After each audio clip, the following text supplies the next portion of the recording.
Thanks to B&H Photo for sponsoring my trip to NAB 2018. You can see all of the equipment I've shown in this video and all of their show specials at the links in the description below. Sigma have been really kicking butt in the last few years. They've essentially leveled up from being almost out of touch to being a leader in lens design. Especially popular have been their art series of lenses. They've offered exceptional quality at a lower price than the competing Nikon and Canon offerings.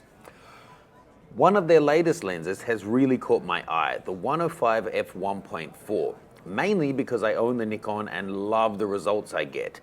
Their Art 50mm is arguably much better than the current Nikon, so I'm keen to see if the 105 can outperform the Nikon version as well. Taking a look at it, it's fair to say they've taken a no-holds-barred approach to design. It's massive.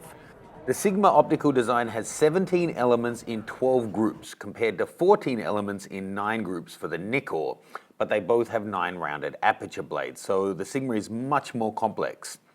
The Nikon has a large front filter thread of 82mm and it weighs in at 2.17 pounds or 985 grams. It's a big lens. But contrast that to the Sigma, which has a gigantic 105mm filter and a hefty 3.62 pounds or 1.65 kilos of weight. No wonder it comes with a tripod collar. It weighs more than a 70-200 f2.8. Sigma say they've thrown all their best optical tech at this, including 3 f-low dispersion, 2 special low dispersion elements to reduce color fringing, chromatic aberration, and to improve clarity and color accuracy. It also has 1 aspherical element to help limit distortion and spherical aberrations, and the giant front element is to help edge illumination and reduce vignetting. Well, Sigma, you had my curiosity, and now that I've held it, you've got my attention.